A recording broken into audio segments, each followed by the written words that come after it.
ఎందుకనంటే మరి సాగరు చాలా దేవుని వాక్యాన్ని కి విధేయత చూపించి దశమ భాగాల కూడిక అన్నారు. దశమ భాగాల కూడిక అంటే పెద్ద పెద్ద స్పీకర్లు కూడా రారు.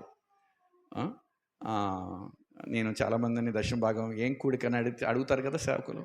కృతజ్ఞత కూడికని లేకపోతే ఏదో ఒక సందర్భం కూడికని చెప్పాలి. చెప్పినప్పుడు దశమ భాగం కూడికండి అంటే సరే అండి వీలైతే వస్తామండి, మళ్ళీ మళ్ళీ రావటం అన్నది జరగలేదు. ఎందుకనంటే దేవుని వాక్యము చాలా విలువైంది. దేవుని వాక్యానుసారంగా నడవటము చాలా గొప్పది. మరి నేనేమి అంత మరి చెల్లి అంత ఇదిగా చెప్పలేను.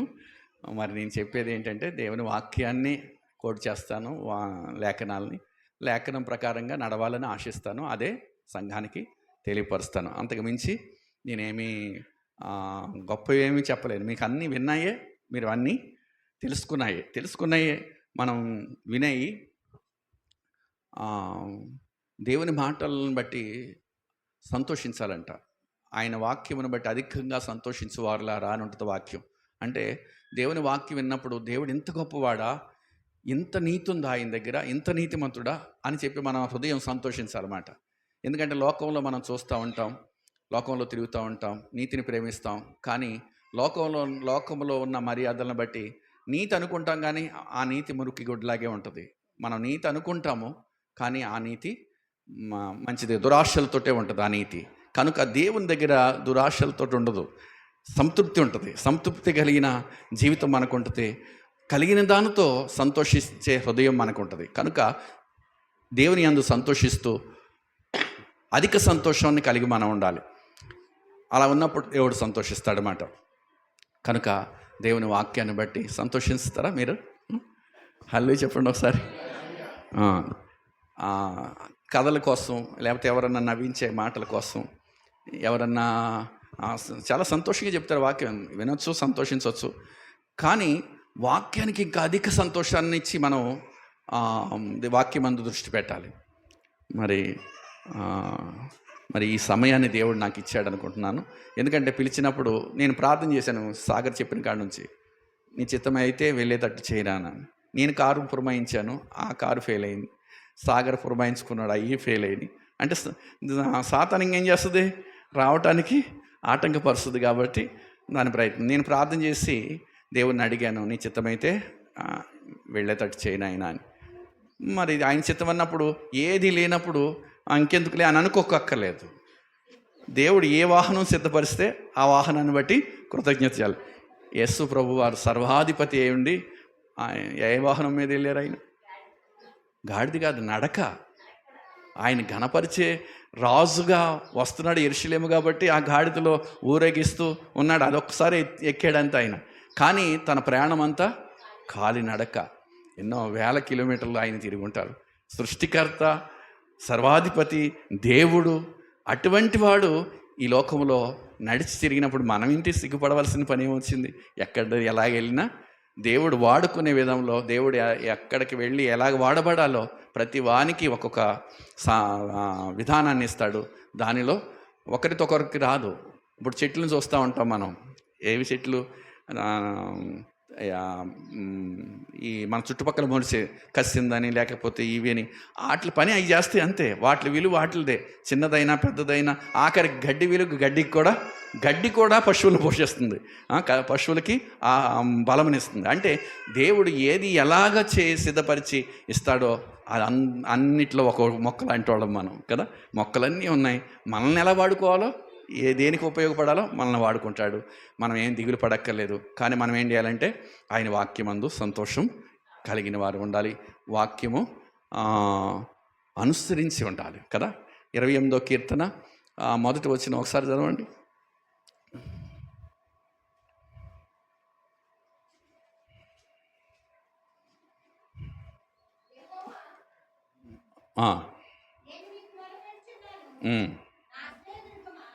అమ్మా, దేవుడు ఏం చేస్తున్నాడంటే మన మొర వినటానికి ఆశపడతాడు. మనం మొరపెట్టాలి. మనం మొరపెట్టి దేనికోసం మొరపెట్టాలి? అయ్యా నువ్వు మాతో మాట్లాడు, మాతో నువ్వు మాట్లాడు. నువ్వు మాట్లాడితే మేము బ్రతుకుతాం. ఆయన మాట జీవింపజేస్తుంది కదా కదా జీవము కలిగిన మాట. ఆయన లాజరు బయటికి రా అంటే వచ్చాడా లేదా? అంటే ఆయన మాట్లాడితే ఏం చేస్తాం? మనం జీవం పొందుకుంటాం. ఎప్పుడో చనిపోవలసిన వాడిని నేను, ఒక పరిశుద్ధుడు సేవకుడు ప్రార్థన చేశాడు. పరిశుద్ధ జీవితాన్ని కావాలి దేవుని బిడ్డలకి. పరిశుద్ధత లేకుండా ఈ ప్రభుని ఎవరు చూడలేరంట. పరిశుద్ధులు అవటమే ఆయన చిత్తం అన్నాడు. పరిశుద్ధులుగా ఉన్న వాళ్ళు ప్రార్థన చేస్తే ఇంక మళ్ళీ ఏముండదు. అందుకే అంటాడు యాకోబు అంటాడు, నీతిమంతుని ప్రార్థన ఎలా ఉంటుందంట? బహుబలము గలదే ఉంటుందంట. ఎలా ఉంటుందంట? నీతిమంతులు ఎవరు? నీతిమంతులు ఎవరు? అది కావాలి మనకి. నీతిమంతులు యెహోవా యందు భయభక్తులు కలిగి ఆయన త్రోవల్లో నడుచువారు అందరూ ధన్యులు. 128వ కీర్తనలో ఉంటుంది. అంటే ఆయన త్రోవల్లో నడవాలి. ఆయన త్రోవల్లో నడవాలంటే ఏం కావాలి? ఆయన వాక్యం కావాలి. ఆయన వాక్యము మనకేం చేస్తుంది? మన త్రోవకు వెలుగు కదా. వాక్యం ఏం చేస్తుందండి?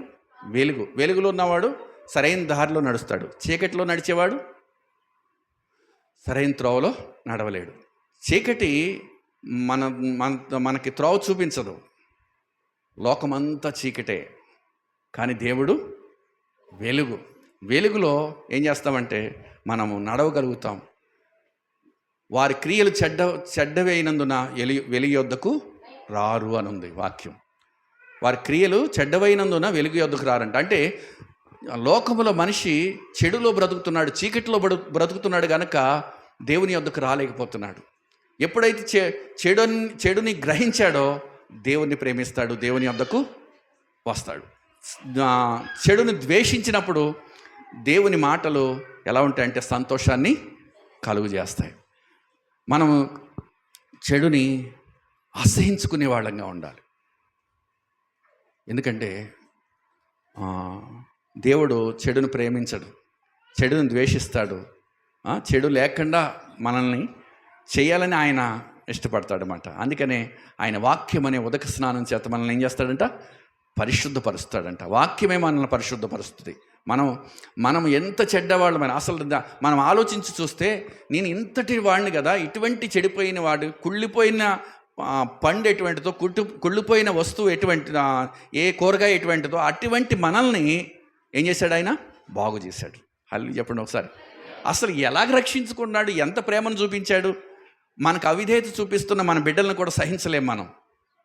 మనకు కలిగిన వారిని, వాళ్ళు ఎటువంటి వాళ్ళైనా సరే అవిధేయతగా ఉండి వాళ్ళు నష్టం చేసేవాళ్ళుగా ఉంటే, చెడ్డ పేరు తెచ్చేవాళ్ళుగా ఉంటే, వాళ్ళని ఎటువంటి వాళ్ళనైనా మనం సహించలేక మనం దుఃఖపడతాం మనం.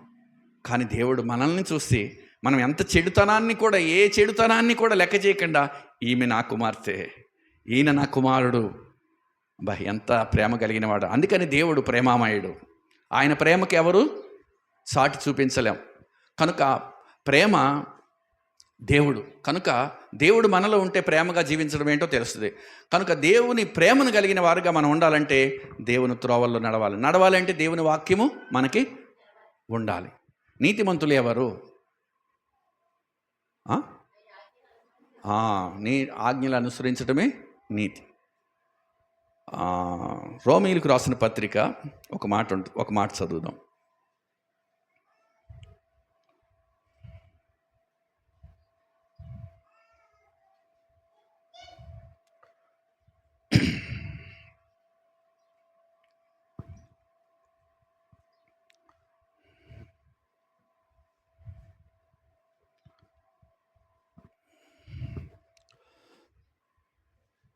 రెండో అధ్యాయము 13వ వచనం.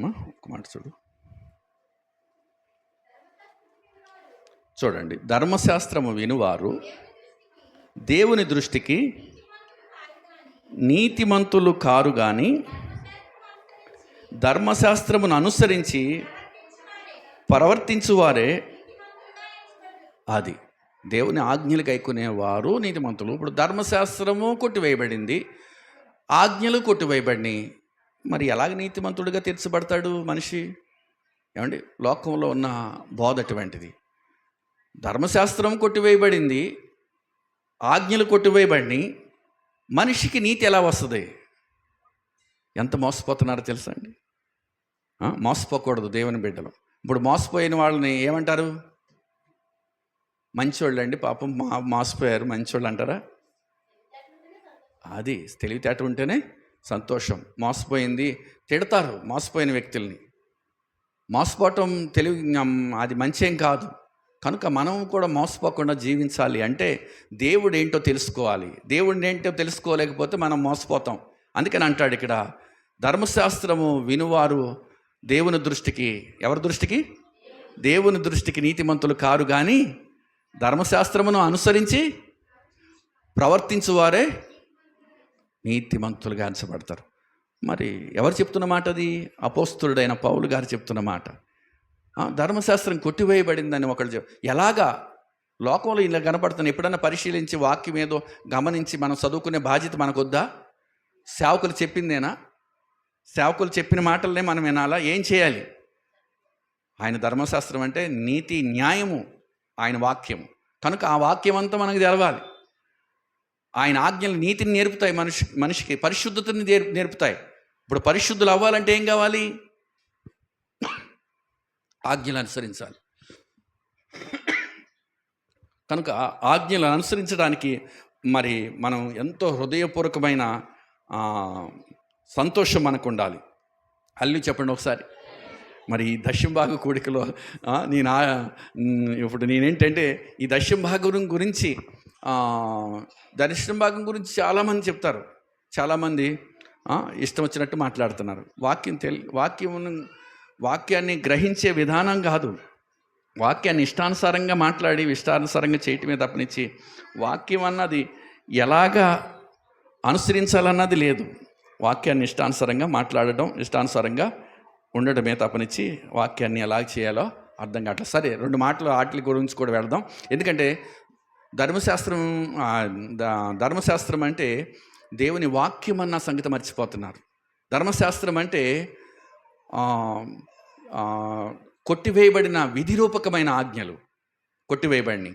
ధర్మశాస్త్రములో నీతి ధర్మశాస్త్రము, మరి విధిరూపకమైన. ఇప్పుడు యాజకులు చేసే పని ఏమిటి? ధూపం వేస్తారు కదా, బలులు అర్పిస్తారు. ఇవన్నీ ప్రభు ద్వారా కొట్టివేయబడింది. ధర్మశాస్త్ర సంబంధమైన ఆ బలి అర్పణలు కొట్టివేయబడి. ఎందుకని? ప్రభు మన కోసం ప్రాయచిత్తం అవుతాడు కాబట్టి, ఆయన వచ్చిన దాకా జరగవలసి ఉంది కాబట్టి జరిగినాయి అంతే. మనకి ఇంకా వాటి గురించి అటువంటి విధిరూపకమైన ఆజ్ఞలు కొట్టివేయబడినవి. ఏంటి? ఏదన్నా తప్పు చేశాడు అనుకుండా ఏం చేసేవాళ్ళు? వాళ్ళు బలి అర్పించేవాళ్ళు. అవునా కదా? ఏదన్నా పొరపాటు చేస్తే బలి అర్పించేవాడు. మళ్ళీ మామూలు మనం మంచి వాళ్ళం అయిపోయాం, నీతిమంతులు, మళ్ళీ పాపం చేసేవాళ్ళు మళ్ళీ బలి అర్పించారు. ఇప్పుడు కూడా ఒక సిస్టమ్ వచ్చింది. ప్రార్థన చేయటం, తప్పు చేయటం, ఏడుస్తూ మళ్ళీ తప్పు చేయటం, పాపం చేయటం, మళ్ళీ ఏడుస్తాం. అలాంటిది కాదు దేవుని భక్తి అంటే. ఆత్మ సంబంధమైన వాడు పాపము చేయడు, చెయ్యచాలడు. హల్లు చెప్పండి ఒకసారి. అంటే ఆత్మ సంబంధులు ఎప్పుడమయ్యాం మనము? ఆయన్ని అంగీకరించి బాప్తిస్తం పొందిన తర్వాత పరిశుద్ధాత్మ అనే వరం పొందుకొని మనం పరిశుద్ధాత్మని మనలో ఉంచుకొని మనం తప్పు చేస్తే ఇంకెక్కడా జీవించుచున్నాం అన్న పేరు మాత్రం ఉంది కానీ మృతుడివి అంటాడు. అందుకని కనుక మనం వాక్యాన్ని చాలా జాగ్రత్తగా పరిశీలించుకొని, ఇప్పుడు స్కూల్కి వెళ్ళిన మాస్టారు పీరియడ్లు అని ఒక మాస్టర్ వస్తారు, ఒక పీరియడ్ చెప్పేస్తారు. పాస్ అయ్యే బాధ్యత ఎవరిదే? మాస్టర్దానే? ఎవరిది? స్టూడెంట్దే కదా. వాళ్ళు కష్టపడి చదివి వాళ్ళు జాగ్రత్తగా మరి ఎగ్జామ్స్ పాస్ అయితే వాళ్ళకే ఫలితం. ఎవరికి వస్తుంది? వాళ్ళకి జీతం. మాస్టర్కి నువ్వు పాస్ అయినా పాస్ అవ్వకపోయినా మాస్టర్ జీతం మాస్టర్కి వచ్చేస్తుంది. కానీ మనం ఆశీర్వదించబడడానికి మనం చదువుకోవాలి, పాస్ అవ్వాలి, అన్నీ చేయాలి. ఇప్పుడు దేవుని సన్నిధిలో ఉన్న సేవకులు దేవుడు నియమించిన ఏర్పాటు చేసిన సేవకుల ద్వారా ప్రకటించబడుతుంది. ప్రకటించబడిన వాక్యము మనం ఏం చేయాలి? దాన్ని ధ్యానించాలి, దాన్ని చదవాలి, ప్రార్థన చేయాలి, ఆత్మీయంగా బలపడాలి. ఆ సేవకుల కన్నా ఎక్కువ ఆత్మీయతతో కలిగి ఉండాలి. అందుకని అంటాడు, శాస్త్రుల నీతి కంటే పరిచయుల నీతి కంటే మీ నీతి అధికం కాని ఎడల మీరు దేవుని రాజ్యంలోకి ప్రవేశింపరు. అంటే ఏంటి లెక్క?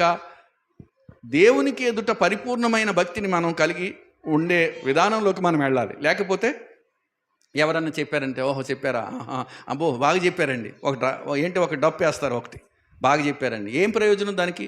నువ్వు దేవుని వాక్యం ఎల్లప్పుడూ విన్నా కానీ వాక్యం వినవు, ఎల్లప్పుడూ వింటున్నా చూస్తున్నా ఏమి వాక్యానికి సంబంధం లేదు, మన నడక మనకి, మన నడవడి మనదే. అలాంటప్పుడు ఇంకెక్కడ? ఎప్పుడు గోళీలు సంచులు వేసుకొని ఆడుకునేవాడు ఎలా పాస్ అవుతాడు? ఎన్నన్నా చెప్పు, ఏమన్నా చెయ్యి, కొట్టు తిట్టు ఏమన్నా చెయ్యి, ఏం చేస్తాడు? దెబ్బలైనా తినేస్తాడు. మూర్ఖ స్వభావాలు ఏం చేస్తాడంటే ఎన్ని దెబ్బలైనా తింటారు, కానీ చదవమంటే చదవనే చదవదు. అంటే మనం చాలా జాగ్రత్తగా, దేవుడు అన్నిట్లో విలువైంది మాట, ఈ లోకంలో ముఖ్యమైంది. మనం ఈ లోకంలో జీవించే జీవితం కోసం మనం శ్రమపడి సంపాదించుకునే విషయాలు కానీ, ఏ పనులైన వేటికన్నా దేవునికే ప్రాముఖ్యత మనం ఇవ్వాలి. ఎందుకనంటే మనము అంతలో కనబడతాం. ఒకవేళ చనిపోయామనుకోండి, ఈ రోజునే చనిపోయామనుకోండి, మనం దేవుని ఎదుట నిర్దోషులుగా నిలబడాలి. అంత సిద్ధపాటు కలిగి మనం ఉండాలి. ఒకవేళ దేవుని ఎదుట మనం సిగ్గుపడ్డామనుకోండి, నిలబడడానికి ఛాన్స్ లేదనుకోండి, ఎక్కడుంటాం?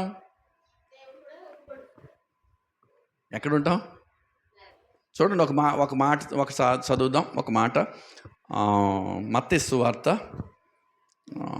13వ అధ్యాయం ఒక మాట చదువుకొని 47వ వచనం చదవండి ఒకసారి. మరియు పరలోక రాజ్యము సముద్రములో వేయబడి నానా విధములైన చేపలను పట్టిన వలని పోలి ఉన్నది. అది నిండినప్పుడు దాని దరికి లాగి కూర్చుండి మంచి వాటిని గంపలలో చేర్చి చెడ్డ వాటిని బయట పాడవేయుదురు. అలాగే యుగ సమాప్తి అందు దేవదూతలు వచ్చి నీతిమంతులలో నుండి దుష్టులను వేరుపరిచి వీరిని అగ్నిగుండములో, ఎవరిని? వీరినంటే అమ్మా దుష్టులు ఎవరు అంటే పనికిరాని చేపలు ఇవి పనికొచ్చే ఏం చేశాడు? గంపలో వేసేసుకున్నాడు. పనికిరాని చేపలు బయట పాడవేశాడు. అంటే ఈ దేవదూతలు వచ్చి ఏం చేస్తాయంట? వీళ్ళందరినీ సమకూర్చి పనికొచ్చే దేవుని ప్రజల్ని దేవుని సన్నిధిలోకి తీసుకువెళ్ళిపోతాయి. పనికిరాని దుష్టులను ఏం చేస్తాయంట? చదువమ్మా ఇంకా. వీరిని అగ్నిగుండములో పడవేయడు, అక్కడ ఏడుపును పండ్లు కొరుకుటయు ఉండును. ఏముంటామ్మా అక్కడ? ఎందుకని? అగ్నిగుండం అంటే ఏసీ మన హాలా? అగ్నిగుండం అంటే ఏడుపు పండ్లు కొరుకుడు అంట. మళ్ళీ అక్కడ బండ మారిపోతూ ఉండదు. అగ్ని గంధకం అంటే ఒక మాట చెప్తాను. ఎప్పుడన్నా ఈ దీపావళి ఈ బాంబులు గట్ట తయారు చేస్తారు కదా, ముందు కూడా సమానం, అది గంధకం తయారు చేస్తారు. అది కానీ కాల్చుకొని చూసారంటే మీరు, గంధకం ఎంత పవర్ఫుల్ అర్థమవుద్దు. ఒక్కసారి కాలితే అది మంట పోదు. ఎడవలసింది ఎంతటోళ్ళు అయినా సరే, అంత ప్రమాదం. ఏది చిన్నగా తగిలితే అది అగ్ని గంధకములతో ఉండే గుండము. అగ్నితో మళ్ళీ ఏంటంట, అగ్ని ఆరదు అంటే ప్రాణం పోదు అగ్నిలో. ఈ శరీరం కదా, ఇంక వేరే శరీరం ఉంటుంది. ఆ శరీరం ఏమన్నాడు? ఇదైపోదు. ఆత్మకు చావు లేదు కాబట్టి ఏమవుతుంది? ఎల్లప్పుడూ ఆ బాధతో భరించవలసిన పరిస్థితి ఉంటుంది. అంటే ఇప్పుడు నీతిమంతులు వేరు, దుష్టులు వేరు. నీతిమంతులు ఏం చేస్తారు? ఆయన తండ్రి రాజ్యంలో సంతోషంగా ఉంటారు. మనల్ని ఎవరైనా సాతాను ఏం చేస్తుందంటే, ఎవరినో లెగులుగా అనిపించి బయటికి పంపిస్తుంది. సాతాను మీద ఆ వ్యక్తి వెళ్ళిపోతాడు. చూడు వాళ్ళు ఎవరు వెళ్తున్నారు చూడండి, వీళ్ళందరూ దాన్ని చూస్తారు, ఇక్కడ మాటలు వెళ్ళిపోతాయి. అలాగా చెడగొట్టేస్తుంది. విన్నివ్వదు, దేవుని విషయంలో రానివ్వదు, వచ్చిన తర్వాత కూర్చొనివ్వదు, విన్నివ్వదు. అసలు ఈ దేవుని మాటల్ని, ఎందుకంటే నిత్య జీవానికి వెళ్ళిపోతాడు దేవుని మాటలు వింటే. కనుక మనం చాలా జాగ్రత్తగా మెలకుగా ఉండి దేవుని విషయంలో జాగ్రత్తగా ఉండాలి. అగ్నిగుండం ఆ భయం ఉండాలి మనకి. దేవుని నమ్మితే మనము ఆ అగ్నిగుండానికి తప్పించుకుంటాం. దేవుని నమ్మకపోతే శిక్ష తప్పదు. అందుకని నమ్మిన వానికి రక్షణ, నమ్మకపోతే శిక్ష. ఏంటి ఆ శిక్ష? అప్పుడే మంచి వాటిని గంపలో చేరుస్తాడంటే పరలోక రాజ్యంలో చేర్చుకుంటాడు, దుష్టులైన వారిని అగ్నిగుండంలో పడేస్తాడు. అక్కడ ఎల్లప్పుడూ ఏడుపును పండ్లు కొరుకుటే ఉంటాయి. ఎంత ఘోరమైందండి! ఈ లోకంలో శిక్షలు పనిచేయవు. అందుకనే సేవకులు, దేవుని కలిగిన వాళ్ళు ఏం చేశారంటే మరణాలకు అప్పగించుకున్నారు దేవుని కోసం. చంపేస్తామన్నా వాళ్ళకి భయం లేదు. ఎందుకంటే ఇక్కడ కొద్ది కాలమే మనం ఉండేది. ఒకవేళ చంపితే ముందర చచ్చిపోతాం, బ్రతికుంటే రోగాలతో వస్తాం. ఒకవేళ బతికున్నాం అనుకోండి, 80 ఏళ్ళు వచ్చింది, 90 ఏళ్ళు వచ్చింది అనుకోండి, ఏదో ఒక అవయవాలన్నీ అరిగిపోయి పాడైపోయి ఇంకొచ్చేనైనా నా కుమారుడా అంటాడు, వెళ్ళిపోతాం. ఎప్పుడైనా చనిపోవాల్సిందే. కానీ మనము దేవుని కలిగిన వారంగా ఉంటే ఎప్పుడు చావులేదు. దేవుని బిడ్డలకి మరణం లేనే. హల్లు చెప్పండి ఒకసారి. ఆ సంగతి తెలవాలి మనకి. బాబోయ్ చచ్చిపోతాను, బాబోయ్ బాబోయ్ బాబోయ్ అనకూడదు. మనం చనిపోతే దేవుని రాజ్యంలో ఉంటాం. అసలు చనిపోవటం అన్నది లేదు ఆత్మీయుడికి. నిద్రపోతాడంతే. ఈ శరీరం కేవలం వెళ్ళి మట్టిలో మట్టి అయిపోతుంది. మనం మట్టికి నిద్రిస్తాం. ఆయన పిలిచినప్పుడు మళ్ళీ ఆయన ఎదుట నిలబడతాం. నిలబడిన తర్వాత వాని క్రియలు చప్పున జీతం ఇస్తాడు. హల్లు చెప్పండి ఒకసారి. హల్లెలూయా. కనుక దేవుని కలిగిన మీరు ఎంతో ధన్యులు. మరి ఆయన త్రోవల్లో నడిచేవారు మరీ ధన్యులు. ఎందుకంటే దేవుని వాక్యము ఎవరైతే గైకుంటారో వారు మరీ ధన్యులని చెప్పి దేవుడే చెప్పాడు. కనుక దేవుడు చెప్పిన మాటను, దేవుని వాక్యాన్ని మనం గైకోకపోతే మనమే మీరు వినువారు మాత్రమే ఉండి మిమ్మల్ని మీరు మోసపుచ్చుకోకుండా వాక్య ప్రకారంగా ప్రవర్తించాలి. వాక్య ప్రకారంగా ప్రవర్తించడం నేర్చుకోవాలి మనం. కనుక మనం ముఖ్యమైన విషయాలను రెండు చెప్తాను. మరి దాన్ని బట్టి మరి మనం సంతోషిద్దాం. ఎందుకంటే దేవుని విషయంలో దేవుని వాక్యం వినటానికి ఆశ కలిగిన ప్రాణాన్ని దేవుడు తృప్తిపరుస్తాడు. ఒకవేళ ఆశ లేదనుకోండి, ఒరే నువ్వు ఇంక చెప్పొద్దులేరా మూసే చాలు అని చెప్పి దేవుడే మోపించేస్తాడు. దేవుని సేవకుల్ని వాడుకోవడానికి మనమే కారణం. మనం కానీ ఆశపడుతున్నాం అనుకోండి, దేవుని సేవకు నిలబెడతాడు, ఆయన మాట్లాడతాడు. ఇక్కడ ఏం మాట్లాడాలో ఏం చేయాలో నేను ఏదో సిద్ధపరచుకున్నాను, కానీ కావాల్సింది రావు. అన్నీ మారిపోతాయి. మొత్తం అంతా షేప్ కట్టి మారిపోద్ది. మొత్తం అంతా తేడా వచ్చేది. దేవుడు నిలబెట్టి మాట్లాడితే ఆ మాట్లాడే వస్తాయి. కనుక మీ దగ్గరికి రావటానికి, మీకు వాక్యం వినిపించడానికి నేను దేవుణ్ణి అడిగి ఎడకొచ్చాను. ఏ మాటలు కావాలో మీకు ఆ మాటలు ఇమ్మని అడిగాను. కనుక కొన్ని మాటలు విందాం. మీకు వాక్యం ఏంటి? మీకు చెప్పేది నాకు రెండంచులు ఖడ్గం అంటే చెప్పేవాళ్ళకి నరికేస్తుంది, వినేవాళ్ళని నరుకుతుంది. దానికి మొహమాటం ఏమీ లేదు. చాలామంది మొహమాటంతో ఉంటారు, కానీ మొహమాటం అన్నది వాక్యానికి. అందుకని యేసు ప్రభువుని ఏమన్నారంటే నువ్వు మొహమాటం లేనివాడు. హల్లు చెప్పండి. అంటే వాక్యానికి మొహమాటం లేదు. మీరు గుర్తుంచుకోండి. ఏ మనవడే, మన అన్నయ్యే, మన తమ్ముడే, ఏమి ఉండదు. వాక్యానికి ఖండిస్తుంది అంతే. అలా అప్పుడే వాక్యం చేత పొడవబడాలి మనం. వాక్యానికి అవిధేయులం అయితే వెంటనే ప్రభా క్షమించమని మనం వెంటనే సరెండర్ అయిపోవాలి ఆయనకి. అప్పుడు మనం దేవుడు దీవిస్తాడు. ఒక మాట చదువుదాం. కీర్తనల గ్రంథం 103:20 వచ్చిన ఒకసారి చదవండమ్మా. 103:20.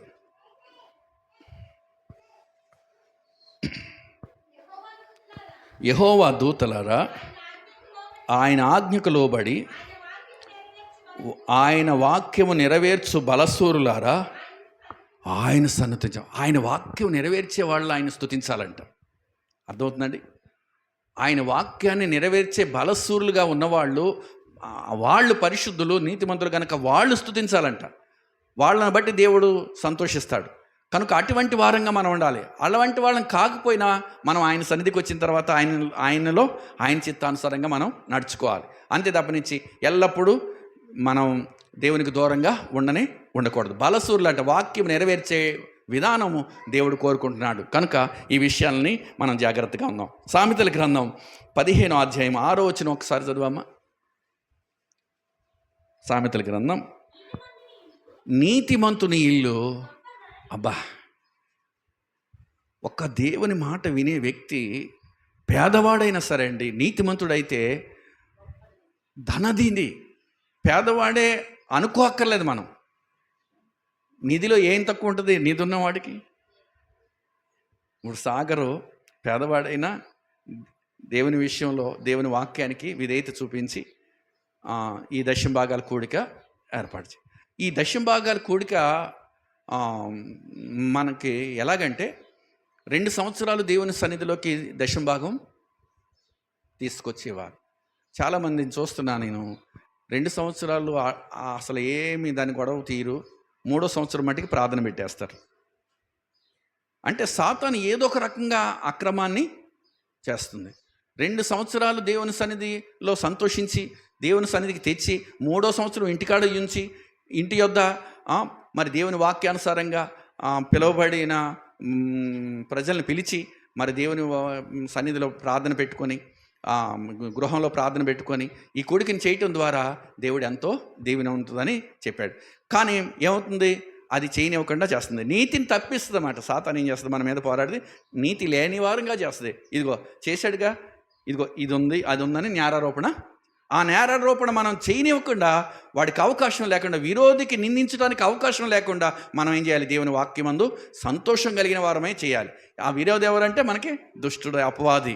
ఆ అపవాది మన మీద నేరారోపణ చేయనేకూడదు. కనుక మనము జాగ్రత్తగా ఉండాలి. ఇక్కడ చెప్తున్న మాట ఏంటంటే, నీతిమంతుని ఇల్లు గొప్ప ధననిధి.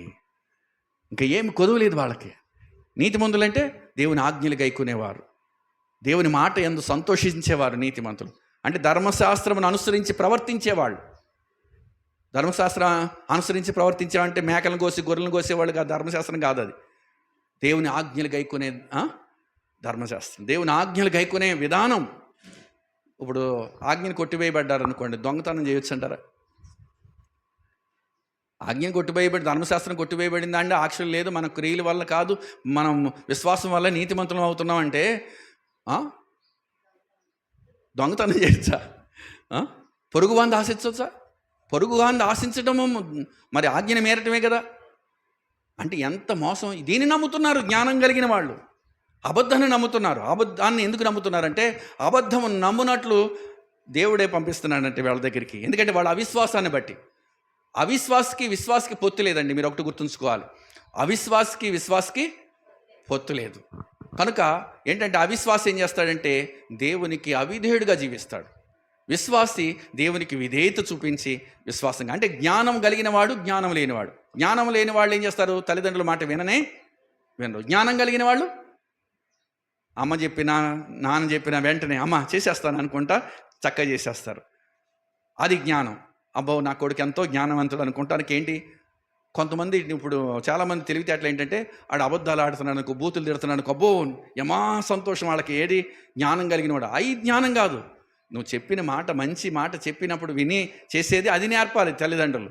అంతేగాని చెడు చేసినప్పుడు వాళ్ళు జ్ఞానవంతులు అనుకోకూడదు. ఇది చెడు అని చెప్పి అది ఎప్పుడు చేయకూడదని చెప్తే అది మానేశాడు అనుకోండి, నిజంగా ఆ కుర్రవాడు, ఆ కుమార్తె ఎంతో జ్ఞానం కలిగిన వాళ్ళు. కనుక అటువంటి ఆశీర్వాదం మనం కలిగి ఉండాలి. ఇక్కడ అంటున్నాడు, నీతిమంతుని ఇల్లు గొప్ప ధననిధి. తర్వాత మాట ఏమంటుంది?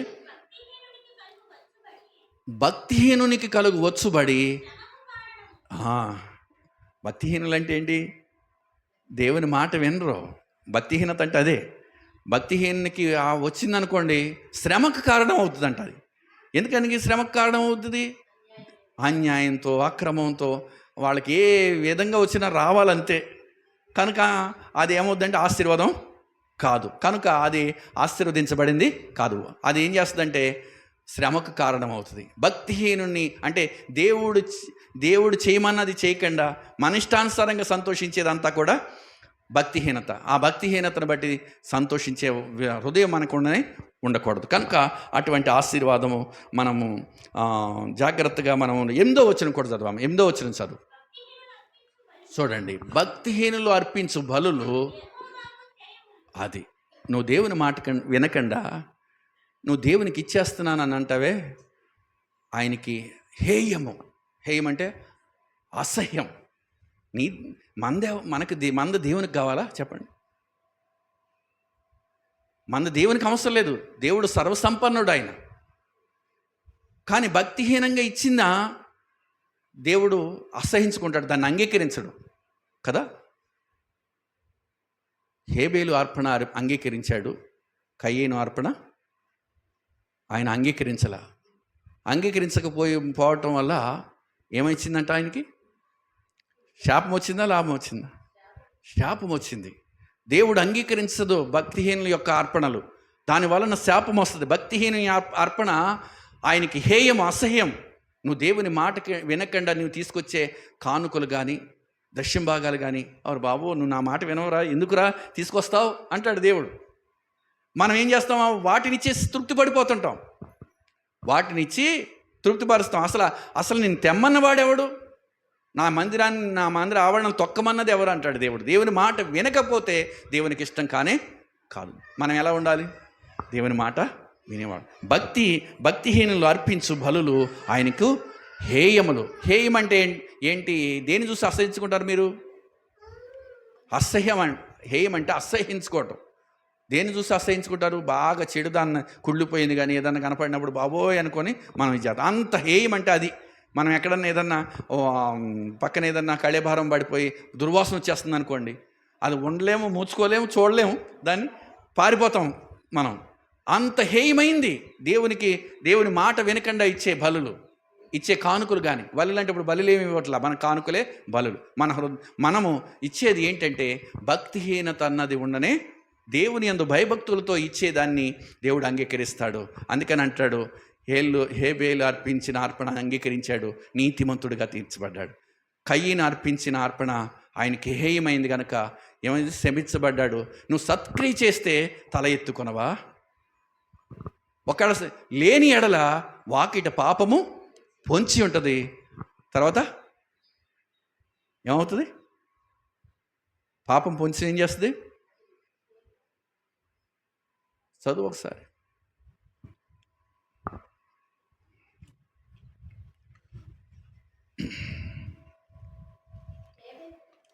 4.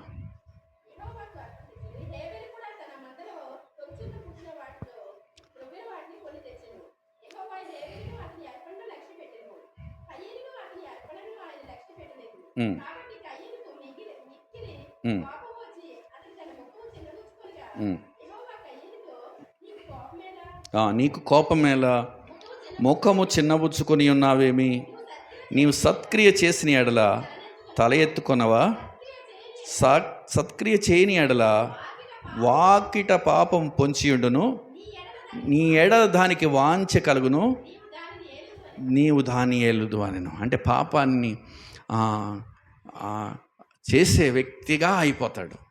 అది పాపం చేపించేస్తుంది అన్నమాట. ఇంకా కనుక మనం చాలా జాగ్రత్త పడవలసిన పని ఉంది. కనుక సత్క్రియ ఇది దేవునికి ఇచ్చేది. దేవుడికి విలువైన మంచి కార్యం ఏదన్నా ఉందంటే దేవునికి ఇచ్చేది. అది ఎలాగ ఉండాలి? నువ్వు దేవుని మాట వినకుండా నువ్వు ఇచ్చేస్తున్నానంటే మటుకి దేవుడు సంతోషించడు, దాన్ని అంగీకరించడు. అసహ్యం ఆయనకి, హేయము. అసలు నువ్వు తేవద్దు. అసలు అడుగుతున్నారండి, ఎప్పుడు చూసినా దశమ భాగం అడుగుతున్నారు, కానుకలు అడుగుతున్నారు. అడగటం కాదు, అది చెప్పటం అంతే. నువ్వు ఇవ్వద్దు. అసలు నువ్వు అలాగ అనేవాళ్ళని దేవుడు అంగీకరించడు. అసలు నువ్వు దశమ భాగం ఇమ్మని అని చెప్పేవాళ్ళు వాళ్ళ అర్పణలు అసలు దేవుడు అంగీకరించడు. నువ్వు అసలు ఇవ్వకుండా ఉంటే దేవునికి సంతోషం. కనుక మీరు గుర్తుంచుకోండి, దేవునికి ఇచ్చేది ఆయనకిచ్చి ప్రతిఫలం పొందగలిగిన వాడు ఎవడన్నారా? ఏమండి? ముందుగా ఆయనకిచ్చి ప్రతిఫలం పొందగలిగిన వాడు ఎవడు అని ఉంటుంది వాక్యం. అంటే ఏంటి? ముందుగా ఎవరికి మనం దేవుడికి ఇచ్చేది ఆయన ఇస్తేనే మనం అంతేనా? పిల్లల్ని పెంచి పోషించి అన్నీ చేస్తేనే వాళ్ళు పెరిగి మళ్ళీ తల్లిదండ్రులు పోషిస్తారు. వీళ్ళందరికీ వీళ్ళు చేసేస్తారా? దేవుడు పోషించి సంరక్షించేవాడు. అన్నీ ఆయన ద్వారానే మనము ఆశీర్వదించబడాలి. అంతే తప్పనిచ్చి మనము ఇష్టం వచ్చినట్టు చేయకూడదు. హల్లెలూయా చెప్పండి ఒకసారి. కనుక 2 మాటలు మరి చెప్తాను. దేవుని విషయంలో దేవుని వాక్యము మనం అర్థం కావాలి. ఒక్కసారి ఏమీ రాదు. ఒక్కసారే మంచిగా అన్నీ ఎవరు చెప్పేయలేరు, మనం గ్రహించలేము, పరిపూర్ణం కాలేము. ఎలా పరిపూర్ణం అవుతాం? మనకు ఆయుష్ ఇచ్చాడే, ఆ ఆయుష్ కాలం అంతా దేవుడి సన్నిధిలో బ్రతికితే అప్పుడు పరిపూర్ణం అవుతాం మనం. అర్థమవుతుందండి? అంతే తప్పనిచ్చి ఒక్కసారి వచ్చేసి అన్నీ తెలిసిపోతున్నాయి అని అనుకునే కాదు, అన్నీ కూడా చేయలేము కూడా. ఒక్కొక్కటి క్రమంగా అనుభవం. అందుకనంటే ఆ అనుభవం కలిగిన జ్ఞానం అంటే దీనివల్ల నష్టం కలుగుద్దంటే అనుభవం. దాన్ని చేయకుండా మాంతం. చాలామంది ఏం చేస్తారు, దేవుణ్ణి కలిగి ఉంటారు, దేవుడు చెప్పిన మాట వినకుండా ఏదో చేసేస్తూ ఉంటారు. వారికి శిక్ష కష్టం వచ్చిందనుకోండి, అది అమ్మో ఇది చేస్తే నష్టం కలుగుద్ది అని ఎప్పుడు వస్తుంది? ఒక వ్యాపారం చేశాడు, ఆ వ్యాపారంలో లాస్ వచ్చింది, అనుభవం. అది లేదనుకోండి, మళ్ళీ ఆ వ్యాపారం చేసినవాడు నష్టం పోతాడు. ఒకవేళ వ్యవసాయం చేశాడు అనుకోండి, సరిగ్గా తెలవకుండా వ్యవసాయం చేశాడు, నష్టం వస్తుందా రాదా? ఇప్పుడు అనుభవం కలిగి నష్టం వచ్చిన తర్వాత సరి చేసుకొని జాగ్రత్తగా చేసుకొని మళ్ళీ ఎందువల్ల నష్టం వచ్చింది తెలుసుకున్నవాడు పంటను సమకూర్చుకుంటాడు. లేదు అంటే మళ్ళీ నష్టపోతాడు కదా. అలా చేసేవాళ్ళు నష్టపోతూ ఉంటారు. కనుక మనం అనుభవం కలిగి జాగ్రత్తగా ఉంటే నష్టం కలగకుండా ఉంటాం. కనుక మనం సంతోషిద్దాం. అల్లు చెప్పండి ఒకసారి. టైం అయిపోయింది. మనం వాక్యం మీరు ఒకవేళ మీరు సంతోషంగా ఉన్నారనుకోండి, చక్కగా మీకు అర్థమవుతుంది. ఒకవేళ సంతోషం లేదనుకో, నేను చెప్పేది చెప్పకుండా మాను, మీరు వెళ్ళకుండా అలాగ వినవలసిందే. మరి అనవసరంగా సంతోషం పోద్ది. ఒకసారి నిలబడండి. మరి దేవుని సన్నిధిలో ఒక్క దినము 1000 దినాల కన్నా శ్రేష్టం. హల్లు చెప్పండి ఒకసారి. ఓకే, ఈ వేసవకాలం ఈ టైంలో మనకి నిజంగా తినేసేసి పడుకుంటే ప్రశాంతంగా ఉంటాం. కానీ అన్నిటికన్నా విలువైంది దేవుని సన్నిధి, బహు విలువైంది.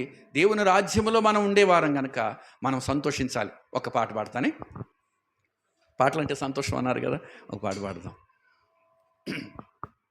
మనం అందరం యవనస్తులమే కదా, యవనస్తులుగా ఉన్న పాట పాడతాం.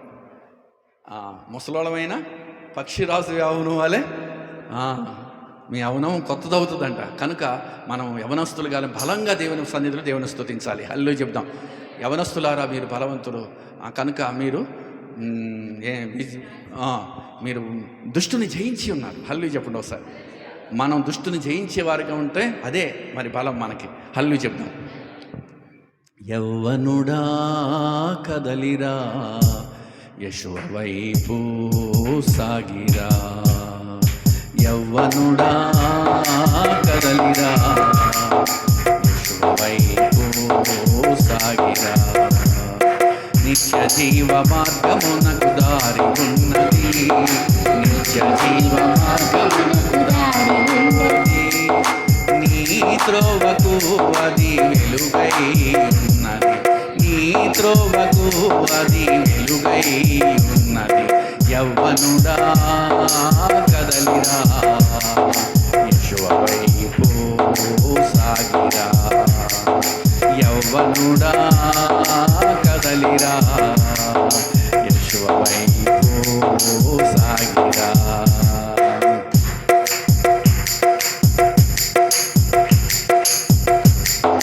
పాపమనే సంకెళ్ళకు చిక్కియున్నావా, పాపమనే ఊబిలో పడి ఉన్నావా. పాపమనే సంకెళ్ళకు చిక్కియున్నావా, పాపమనే ఊబిలో పడి ఉన్నావా. పాపమనే ఊబి నుండి లేపిన యేసును,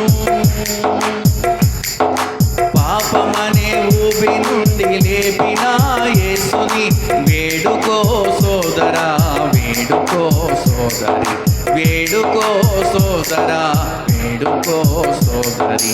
యవ్వనుడా కదలిరా, యెషువ వైపు సాగిరా.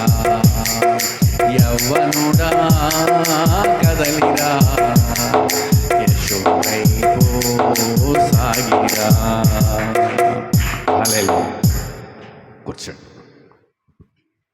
ఒక 2 రేఖలన్నీ మనం పరిశీలించి సంతోషిద్దాం. దేవుని వాక్యమందు మనం సంతోషిస్తున్న మనకి దేవుని వాక్యము చాలా విలువైంది, జుంటె తేనె దారుల కన్నా మధురమైనది. హల్లు చెప్పండి ఒకసారి. హల్లెలూయా. లేవియకాండం 27 అధ్యాయం 30 వచనం ఒకసారి చదవండి అమ్మ. 2 లేఖనాలు చదువుదాం చక్కగా. మరి కావాల్సిన ఆశపడిన ప్రాణాన్ని తృప్తిపరచడానికి, దేవుడి యొక్క ఆశీర్వాదం మనకు రావడానికి మనం దేవుని వాక్యమందు సంతోషిద్దాం. చదవమ్మా. భూధాన్యములలోనేమి, వృక్షఫలములలోనేమి, భూఫలములన్నిటిలో దశం భాగము యెహోవా సొమ్ము, అది యెహోవాకు. ఈ విషయం తెలిసిందే మనకి. అంటే అది యెహోవా సొమ్ము అని తెలుసు. రెండోది ప్రతిష్ఠితమని కూడా తెలవాలి. చాలామంది తెలవదు ప్రతిష్ఠితమని. దాన్ని ఏం చేస్తారు? త్రాగుబోతుడికి ఇచ్చేస్తాడు కదండి. ఏది కావాలో దానికి ఇచ్చేస్తారు, ఇష్టం వచ్చినట్లు ఇచ్చేస్తారు. ప్రతిష్ఠితమైంది దేవునిది కదా. ప్రథమ ఫలము దేవునిది, ప్రతిష్ఠితమైంది ప్రథమ ఫలం, అలాగే దశమ భాగం. ఇవి మనం చాలా జాగ్రత్తగా ప్రతిష్ఠితమైందని అని దేవుడు ఎలాగ దానికి ఆజ్ఞాపించాడో దాని విషయం మనకు తెలవాలి. అది తెలవకపోతే ఏమవుతుందంటే మనం ఎలా పడితే అలా వాడేస్తాం. చూడండి, ఒక్క మాట ఇంకోటి చదువుదాం. 22 అధ్యాయం 10వ వచనం కాడ నుంచి చదువమ్మ. లేవికాండం 22. అన్యుడు, ఆహా ఏం మాట అండి ఇది. అన్యుడంటే ఎవరు? దేవుని ఎరగని వాడు, ఇష్టానుసారంగా లోకంలో బ్రతికేవాళ్ళు, దేవుని ఎరగని వాళ్ళు. వాళ్ళు ఏం చేయకూడదు? అన్యుడు ప్రతిష్ఠితమైన దానిని తినకూడదు. మనం ఏం చేస్తాం? ఎవరికి కావాలి వాళ్ళకి దేవుని డబ్బులే కనపడతాయి. దేవుని సన్నిధికి దేవుని సొమ్ము యెహోవా సొమ్ము అని తెలుసు, ప్రతిష్ఠితమైందని తెలుసు. కానీ ఎవరికన్నా ఇవ్వాలంటే అయ్యే ఇస్తాం. ఎంత మోసపోతున్నాం కదా. మోసపోతున్నాం లేదమ్మా. నేను ఈ వాక్యాన్ని వచ్చిన కొత్తలో చదివాను. చిన్నమ్మ గారు అన్నది పేదలకు ఇచ్చేయండి దశమ భాగం అని చెప్పింది. నిజమే కావచ్చు అని పెద్ద హీరోలాగా రాజమండ్రి వెళ్ళి కట్టం తీసుకొని కుష్టి వ్యాధులకి ఏళ్ళకి పంచిపెడతా ఉండేవాడిని. అది వాక్యమా కాదు అన్నది తెలిసింది. చాలా బాధపడ్డాను. ఓహో, మనం ఎట్టి పరిస్థితులు ఒకళ్ళు చెప్తాం కాదు, ముందు వాక్యం చదవాలి. వాక్యం చదివి వాక్యం దేవుడు ఎలా చేయమంటే అలాగే చేయాలి. అంతే తప్పనించి మన ఇష్టానుసారంగా చేస్తే అది నేరం అవుతుంది అన్నమాట. ఇప్పుడు చూడండి, క్యారమ్స్ ఆడేవాడిని నేను. ఒకళ్ళు ఆటలు ఆడతారు, చాలామంది గేమ్స్ వాడతారు. ఏం ఆడతారు? కబడ్డీ అని, లేకపోతే ఏమైనా లైన్లు హద్దులు ఉండే దాన్ని టచ్ చేసాడు అనుకోండి, అవుటా కాదా? ఇప్పుడు ఆడే ఆటలో యారో ఎక్కిందనుకోండి, ఆడాడు అనుకోండి, క్యాన్సిల్ అయిపోయినట్టే. అలాగే కబడ్డీ ఆడేటప్పుడు లైన్ టచ్ చేశాడను, తొక్కాడు అనుకోండి, అది అంటే ఒక సరిహద్దు, క్రమం ఉంటుంది, నియమం ఉంటుంది. మన దేవుని పనికొద్దా నియమం? అందుకనంటే అబ్రహాం గురించి సాక్ష్యం ఏమిస్తాడంటే దేవుడు, అబ్రహాము నా మాట విని నా ఆజ్ఞలు గైకొని, నా విధులను గైకొని, నా కట్టడలను ఆచరించి, నా విధులను అనుసరించాడు అన్నాడు. హల్లు చెప్పండి ఒకసారి. అబ్రహాము అలా చేసిన ఆయన మనకి అబ్రహాము సంతానం అని చెప్పిన మనం అవన్నీ వద్దా మనకి? మరి అవన్నీ అక్కర్లేదు, పాపి అని ఒప్పుకోను ఆయన. నువ్వు పరలోక రాజ్యం వెళ్ళిపోతావు అంటే పాపం ఎంత సంతోషము జనాలకి. దాన్నే నమ్ముతున్నారు. కానీ నీతిమంతులుగా తీర్చబడాలి, దేవుని స్వారూప్యంలోకి నేను రావాలి, దేవుని అడుగుజాడల్లో నేను నడవాలి అన్న విషయాలు మర్చిపోయి లోకం నడుస్తున్న విషయాలు మనకు కనపడుతున్నాయి. అలా నడవడిలు మనకి మోసపోకూడదు. ఇక్కడ చదువుతుంది వాక్యం. చదువమ్మ. అన్యుడు ప్రతిష్ఠితమైన దాన్ని తినకూడదు. యాజకుని ఎంట నివసించు అన్యుడే కానీ జీతగాడే కానీ ప్రతిష్ఠితమైన దాన్ని తినకూడదు. అయితే యాజకుడు క్రయధనం ఇచ్చి కొనినవాడును, అతని ఇంటి పుట్టినవాడును, అతడు తను తినో ఆహారం తినవచ్చును. యాజకుని కుమార్తె అన్యునికి ఇయ్యబడిన ఎడల ఆమె ప్రతిష్ఠితమైన వాటిలో ప్రతిష్టార్పణమును తినకూడదు. అంటే కుమార్తెని కూడా తినవద్దని అన్యుడికి ఇచ్చాడు కాబట్టి, వేరే వాళ్ళకి ఇచ్చాడు కాబట్టి తినకూడదని చెప్పి దేవుని వాక్యం చెప్తుంటే మన ఇష్టానుసారంగా మనం దశమ భాగం ప్రతిష్ఠితమైన దాన్ని ఇష్టం వచ్చినట్టు చేయటం న్యాయం అంటారా? ఎలాగ దేవుని మాట మనం వినాలి? ఏం చేయాలో తెలియదు. దేవుని వాక్యం ఏం చెప్తే అదే చేయాలి. అసలు ముందల మనం తీయగలిగితే ధన్యులు. తీర్థం గొప్పతనం కాదు, దేవుడు చేయమన్నది తీసేస్తారు. అవశ్యంగా వేరు చేయమన్నారని అవశ్యంగా తీసేవాళ్ళు ఉంటారు, తీస్తారు. కానీ ఏం చేస్తారు? వాళ్ళ ఇష్టానుసారంగా వాడతారు. వాళ్ళ ఇష్టానుసారం కాదు. ఏమన్నాడు మలాకీలో?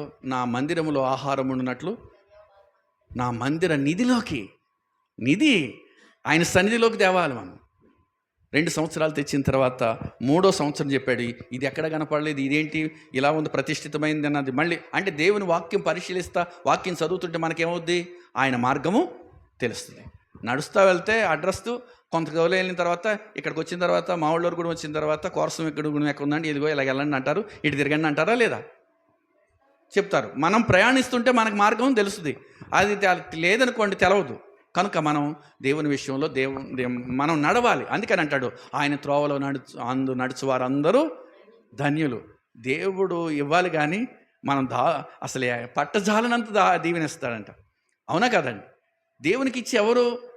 దేవునికి ముందలిచ్చేది ఎవరు? అసలు దేవుడు ఇస్తేనే ఇస్తారు. దేవుడు ఇస్తున్న ఆ గ్రహింపు ఎవరు కొడుతుంది? విశ్వాసం ఉంటుంది. అవిశ్వాసకి ఉండదు. నా డబ్బులు ఇస్తున్నాను అనుకుంటాడు. అవిశ్వాసం ఏం చేస్తాడంటే భక్తిహీనత. అది ఆ భక్తిహీనత ఏం చేస్తుందంటే నేను కాబట్టి ఇస్తున్నాను. కొంతమంది ఇచ్చేసి ఏం చేస్తారు, నేను కాబట్టి ఇచ్చానని చెప్పి పేర్లు రాసుకుంటారు. అవునా కదా? పేర్లు ప్రతిఫలం వచ్చేసింది వాళ్ళకి. ఎందుకంటే దేవుడిచ్చే ప్రతిఫలం కాదు, వీళ్ళకి పలానా ఇచ్చారని చెప్తే అందరూ ఏమనుకుంటారు, పలానా వాళ్ళు ఇచ్చారు కదా, అదే ప్రతిఫలం, ఇంకా ఏం లేదు. ప్రతిఫలం పోగొట్టుకుంటాం అన్నమాట మనం తెలియపడి. దేవునికి ఇచ్చేది ఏం చేయాలంటే దేవునికి మహిమ రావాలి. ఇప్పుడు ప్రార్థన పెట్టాడు సాగరు, దశమ భాగాల ప్రార్థన. దశమ భాగాలు అసలు దాన్ని తీయొద్దు, ఇది ప్రార్థన నిబంధన అంటుంటే ఇదేంట్రా బాబు దశమ భాగాల ప్రార్థన ఏంటని అన్న విషయాలు కూడా పక్కన పెట్టి దేవుని వాక్యం ఉంది కదా, వాక్య ప్రకారంగా చేయాలనుకున్నాడు. అలాగే చేస్తున్నాడు కాబట్టి ఈ కూడిక జరుగుతుంది. హల్లు చెప్పండి ఒకసారి. ఈ కూడికలో ఉన్న మీరెంతో ధన్యులు. ఎందుకంటే వాక్యము వింటున్న మనం ధన్యులు, గైకుంటున్నవారు మరి ధన్యులు. వినేవారు అందరూ వింటారు, కానీ గైకొనడం అనే రావాలి. ఇప్పుడు చూడండి, ప్రతిష్ఠితమైంది, మరి జాగ్రత్త తీసుకోవాల్సిన బాధ్యత ఉందా లేదా చెప్పండి. ఈ మాటలను బట్టి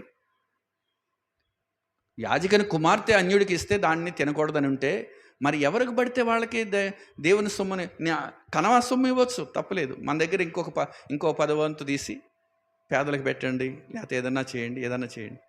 ఇంకో వంతు చేసి ఇంకో పనికి ఉపయోగించండి. అంతే తప్పనిచ్చి దేవునికి ప్రతిష్ఠితమైన దాన్ని, ప్రథమ ఫలమైన దాన్ని చాలా జాగ్రత్తగా మనం దేవుని విషయంలో ఉంటే అది కూడా సత్క్రియ, మంచిది. దాని వలన మనం మేలు పొందుకుంటాం, కానీ నష్టం జరగదు. కనుక ఒక్క మాట మనం చదువుదాం. ఏమంటున్నాడంటే, ఇందాక చదువుకున్నాం, ఏమని అంటే నీతిమంతుని ఇల్లు గొప్పదననిది అంటాడు. అంటే ఏమి కొదువు లేకుండా చేయగలడు దేవుని మాట వింటే. దీని ఒక్కటే కాదు, భక్తిహీనత అంటే అసలు దేవుని మాటకి వినకుండా ఉండేవాళ్ళు అసలు ఇవ్వద్దు. అసలు ఇవ్వటం ఆయనకి ఇష్టం ఉండదు. ఒకడు ఇచ్చినా దానివల్ల ఆశీర్వాదం పొందుకున్నాడా కయ్యేను? ఇచ్చాడా లేదా అమ్మా? ఇచ్చాడా లేదా? ఇచ్చాడు, కానీ శాపగ్రస్తుడుగానే ఉండిపోయాడు. దేవుడు అంగీకరించలేదు. దానివల్ల ఉపయోగం లేదు. నువ్వు దేవుని మాట వింటూ నేర్చుకో, దేవుని ప్రార్థించడం నేర్చుకో, దేవునికి సంతోషం కలుగుజేయి. నువ్వు మాట విని నిన్ను అంగీకరించాలి. ముందుగా దేవుడు నిన్ను అంగీకరించిన తర్వాత అప్పుడు నీ అర్పణలు అంగీకరిస్తాడు. నువ్వు కానీ అంగీకరించబడకుండా నువ్వు అర్పణ తీసుకొచ్చి నేను దేవునికి ఇస్తున్నాను అనుకున్నావు అంటే దానివల్ల ఫలము లేదు, దానివల్ల ఉపయోగం లేదు. ఒక్క రెండు లేఖనాలు చదువుదాం. ద్వితీయోపదేశకాండం చూడండి. ఈ కూడికలో ఉన్న ఆశీర్వాదం ఏమిటో మనం విందాం. ఈ లేఖనం ఏం చెప్తుందో. దేవుని వాక్యాన్ని అనుసరించడమే ముఖ్యం. కనుక ఈ వాక్యాన్ని మనం 14వ అధ్యాయం 28వ వచనం చదవమ్మా. ద్వితీయోపదేశకాండం 14:28.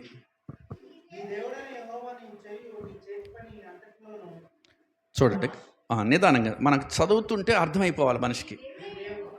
నీ దేవుడైన యెహోవా నీవు చేయు నీ చేతి పని అంతటిలో నిన్ను ఆశీర్వదించినట్లు 3 సంవత్సరములకు ఒకసారి ఆ ఏట నీకు కలిగిన పంటలో 10వ వంతంతయు బయటికి తెచ్చి నీ ఇంట ఉంచవలెను.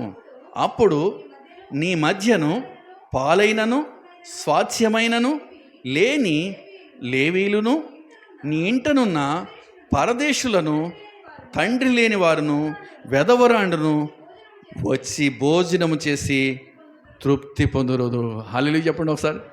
అబ్బా, ఎంత ప్రతిష్ఠితమైందేమో అన్యుడు తినకూడదు అన్నాడు ఇక్కడ. దాని విషయంలో జాగ్రత్త తీసుకోమన్నాడు. ఈ 3వ సంవత్సరం ఏం చేయమన్నాడు? నీ వద్ద ఉంచమన్నాడు ఆయన. ఉంచి నువ్వు ఎవరికి ఇవ్వాలి ఇవి? పరదేశులకి, తల్లిదండ్రులు లేని వారికి, లేవీలకి. లేవీలు అంటే ఎవరు? దేవుని పనిచేసేవాళ్ళు, దేవుని సేవకులు.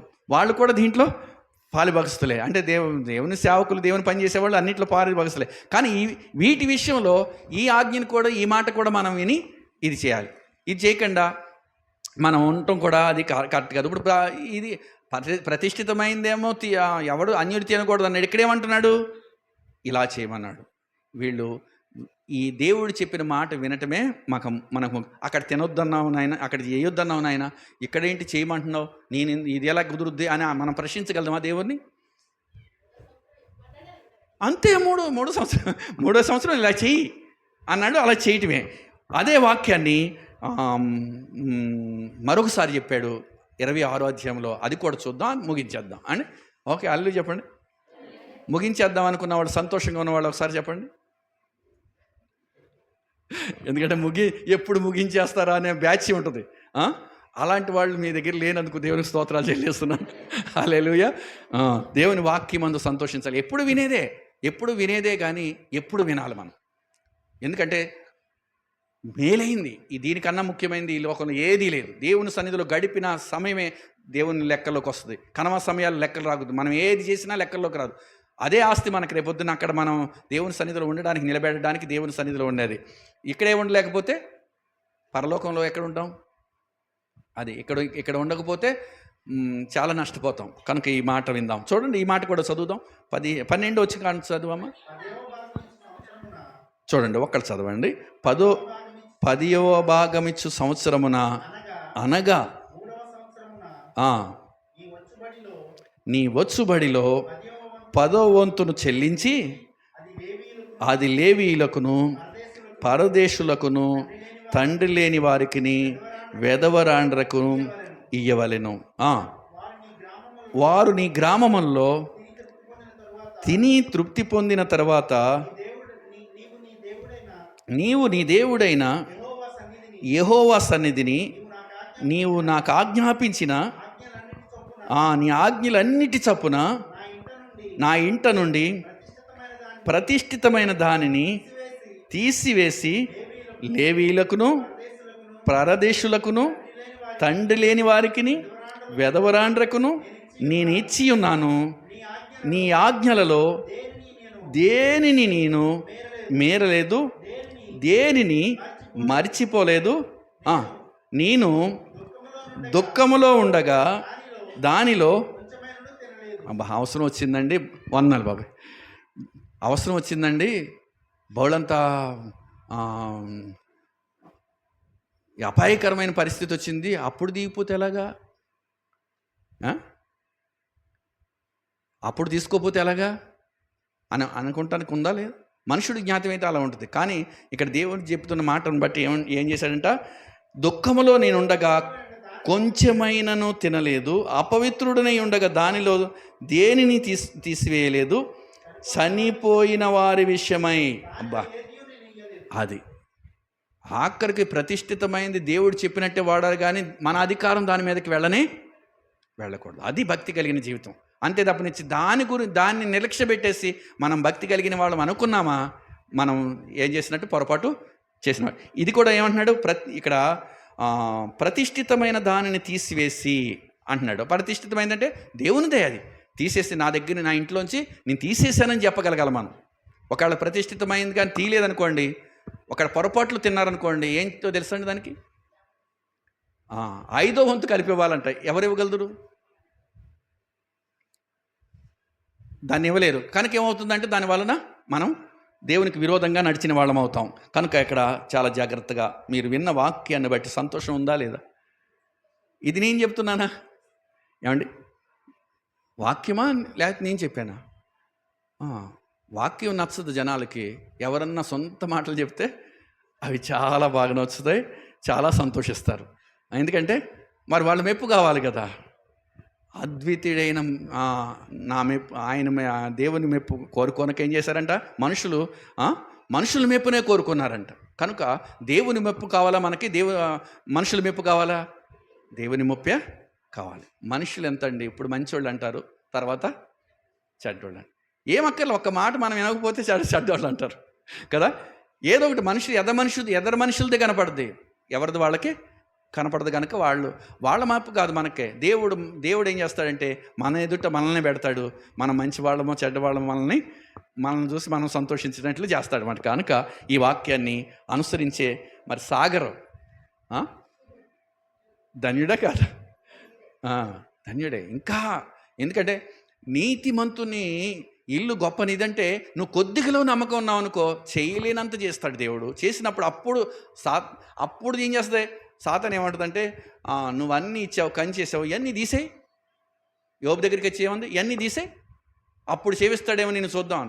నీవేమీ లేకపోయినా ఏమున్నా నా దేవుడే, నా దేవుని వాడనే నేనని చెప్పగలిగిన విశ్వాసమైన జీవితం మనకి ఉండాలి. అందుకని అంటాడు, మరణం వరకు నమ్మకంగా ఉండు.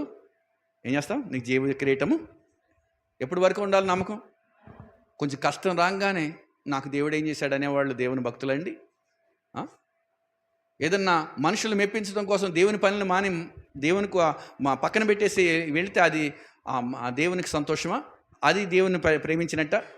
ఇవన్నీ మనం ఆలోచించాలి. ఇవన్నీ చూసుకొని చాలా జాగ్రత్తగా మనుషుల మెప్పుని కోరుకోకుండా దేవుని విషయంలో జాగ్రత్తగా ఉండాలి. ఇక్కడ అంటున్నాడు, చనిపోయిన వారి విషయమై దానిలో ఏమీ నేను ఇయ్యలేదు, నా దేవుడైన యెహోవా మాట విని నీవు నాకు ఆజ్ఞాపించినట్లు సమస్తమును జరిపి ఉన్నాను. హల్లెలూయా చెప్పండి. ఇదొకటేనా సమస్తం జరిగించాలా? ఆయన ఆజ్ఞలన్నిటినీ గైకోవాలంట. ఇదొకటే కాదు, ఇదొకటి చేసేసేసేసి నేను నీతిమంతుడు అన్నాడు అనుకో, సాగర్ మోసపోయినట్టు అవుతుంది. ఏం చేయాలి? ప్రతి ఆజ్ఞ గైకొనాలి. ఆజ్ఞను గైకొనటం ఎంతో విలువైందని దేవుని వాక్యం చెబుతుంది. ఆ వాక్యము మనము ఎరిగి ఉంటేనే మనకు తెలుస్తుంది, లేకపోతే తెలవద్దు. ఒక్క మాట జ్ఞాపకం చేస్తాను. ఆయన ఆ మాటను మనం వినాలి, వింటేనే కానీ మనకు అర్థం కాదు.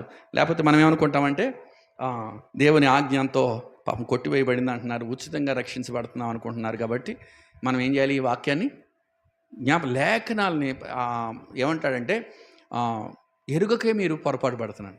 వాక్యం ఏంటో తెలవాలి మనకి. తెలవకపోతే మనం ఏం చేస్తామంటే దేవుని యందు నమ్మిక ఉంచలేము, విశ్వాసాన్ని కాపాడుకోలేము. నా విశ్వాసాన్ని నేను కాపాడుకున్నాను, నా పరుగు తుదముట్టించానని పౌలు చెప్పగలిగాడంటే దేవుని చిత్తం అంతా తెలిసినవాడు ఆయన. నువ్వు నేను కూడా అంతే. దేవుని చిత్తం ఎరిగితే మన విశ్వాసాన్ని మనం కాపాడుకుంటాం, లేకపోతే కాపాడుకోలేము. మన విశ్వాసాన్ని మనం కాపాడుకోవాలంటే దేవుని చిత్తం తెలవాలి. దేవుని చిత్తానికి సారంగా ఒక్క మాటని మీకు తెలియపరుస్తాను. అది కూడా చాలా ముఖ్యమైనది కనుకే దీన్ని చెప్పాలని ఆశపడుతున్నాను. చూడండి ఒకసారి, సామెతల గ్రంథం 3:33 చదవండి ఒకసారి.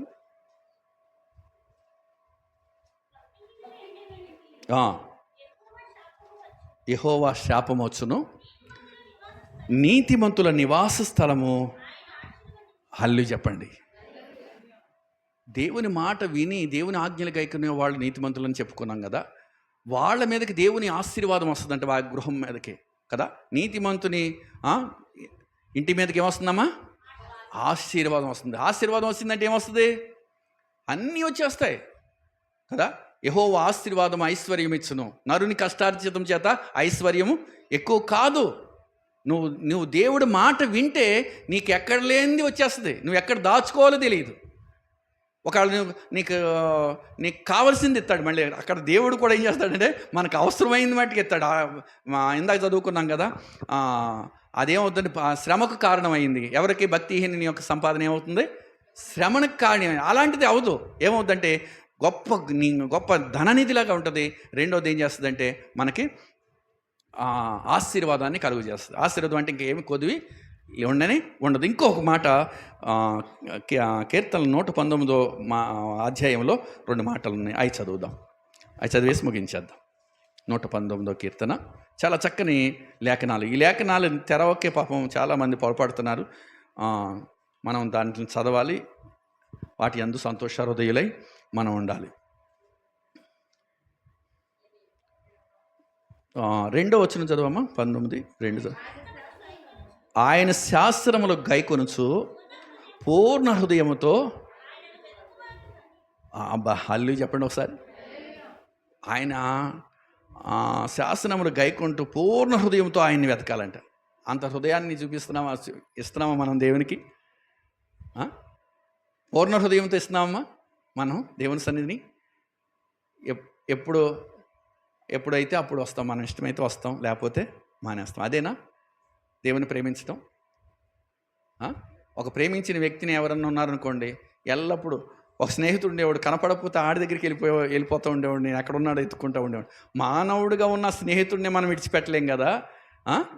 మరి దేవుని పూర్ణ హృదయంతో ప్రేమించి మన కోసం ఆశపడుతున్న ఆయన సన్నిధిలో మనం ఉండడానికి మనం ఇష్టపడకపోతే మనం దేవుని ప్రేమించినట్లు ఎలా అవుద్ది? కనుక ఈ విషయాన్ని మనం గ్రహించాలి. ఆయన శాసనములు గైకొనుచు, ఆయన ఆజ్ఞలు, శాసనం అంటే ఏంటి? ఆయన శాసనం అంటే ఆజ్ఞ, ఇంకా అది కొట్టివేయడానికి లేదు, ఇంక ఛాన్స్ లేదు.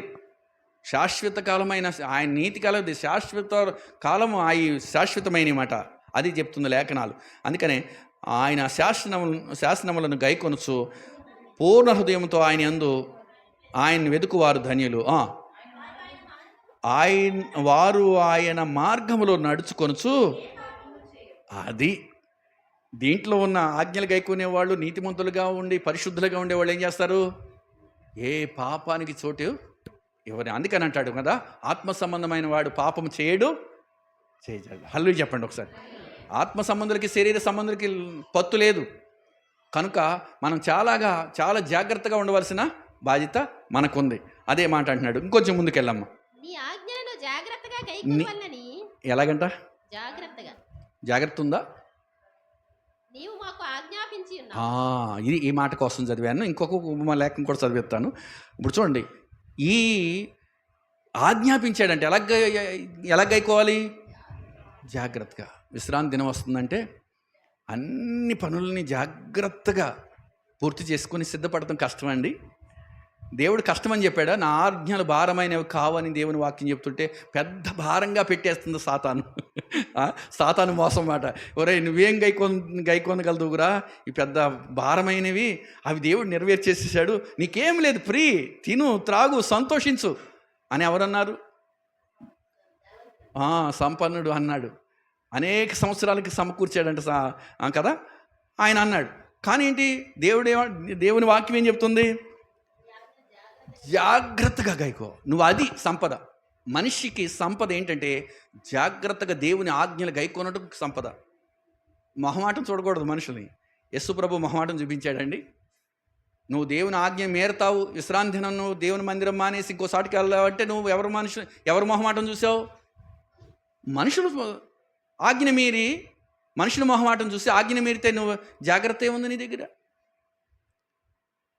నువ్వు దేవుణ్ణి సంతోషపెట్టాలి, దేవుణ్ణి గణపరచాలి తప్పనిచ్చి జాగ్రత్తగా దేవుని ఆజ్ఞలు గైకోవాలి. కానీ అన్ని పనులు ఆ రోజున చేసేసి కష్టపడి వచ్చేసేసి చెమట తుడుచుకుంటా ఎంతో ప్రయాసపడతా వచ్చేసి దేవుని సన్నిధిలో కూర్చున్నావు అనుకో, అమ్మ కుమారమ్మ గారు, పాస్టరమ్మ గారు, అమ్మ ఏదో కష్టపడి వచ్చిందిలే అమ్మ అని సంతోషించింది అనుకో. దేవుడు ఏమంటాడు? అసలు ఈవిడ రమ్మన్నది ఎవరు?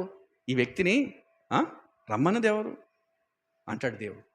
అలాంటి కాదు, నువ్వు ప్రశాంతంగా దేవుని సన్నిధికి రావాలి, సంతోషంగా రావాలి, జాగ్రత్తగా దేవుని ఆజ్ఞను గైకొని ముందుగానే సిద్ధపరచుకోవాలి. ఇప్పుడు ఎక్కడికైనా పెళ్ళి మనవాళ్ళదంటే ఏం చేస్తాం చెప్పండి? అన్నిటిని సమకూర్చేసుకొని సంతోషంగా వెళ్తాం కదా. ఎన్ని డ్రెస్సులు పెట్టుకుంటామో, మళ్ళీ అక్కడికి వెళ్ళినప్పుడు ఒకటి, చేసుకునేటప్పుడు మళ్ళీ ఇంకొకటి, వచ్చేటప్పుడు ఒకటి, 4 డ్రెస్సులు తీసుకొని వెళ్ళి ఇది కూడా బాగుంది, 10,000 అవసరమైతే 10,000 అప్పు తీసుకొని వెళ్ళి సంతోషిస్తాం. అంటే ఒక పెళ్లి కన్నా దేవుని సన్నిధి అంతకన్నా సంతోషమైన హృదయం మనకుంటేనే నిజంగా ఆయన జాగ్రత్త కలిగిన వాళ్ళం అవుతాం. అందుకని ఈ మాట చాలా విలువైంది, చాలా చక్కగా. అందుకని లేఖనాలను మనం ఎరిగి ఉండాలి. తర్వాత ఏమంటున్నాడమ్మా? నీ ఆజ్ఞలను గైకొని వాళ్ళని ఆజ్ఞాపించి ఉన్నావు,